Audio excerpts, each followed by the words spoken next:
Hi, how you doing? I hope your Sunday is going well. I'm just wandering back from seeing my mum, and I was listening to, I probably talked about it before, but the book by Dan Siegel on interpersonal neurobiology.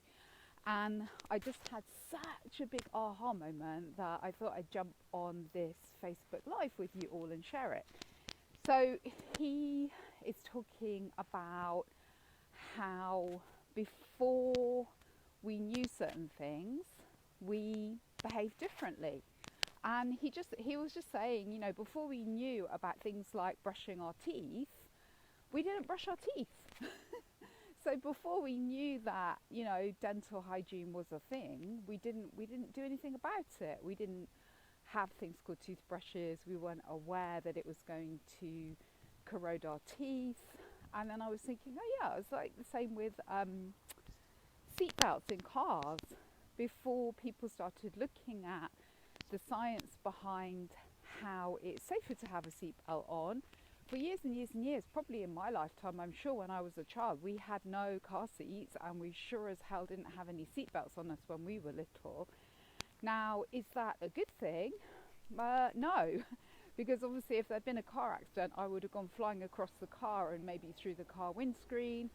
Same if we don't brush our teeth. Now, it's such a given that brushing our teeth is part of our physical well-being and health that we just do it. And I thought, oh, there you go.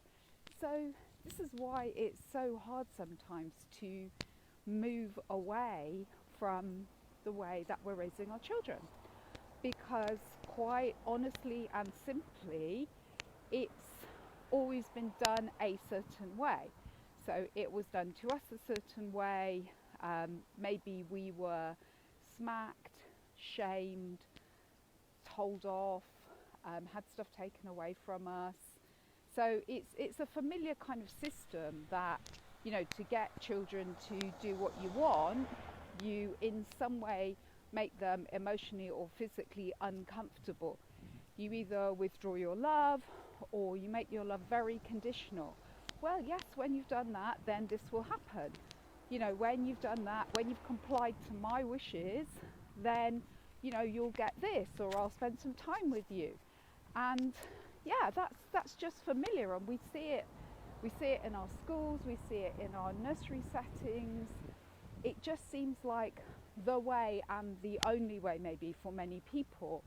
And I know, from things that I post on here, when I say things like, or I just put something about very strict parenting and how sorry about that noisy car. We do have a really, really great, wonderful alternative now. We know now that, being very controlling, very shaming with our children, making everything about, do this or you'll suffer, or do this and you'll get a reward. Yes, some children, they can comply with this way of living and being raised, but we know now it's not the optimal way to connect with our children, to build their mental health, their physical health. It's not a great roadmap for relationships when they get older, and I could go on and on. So I just wanted to share this moment with you.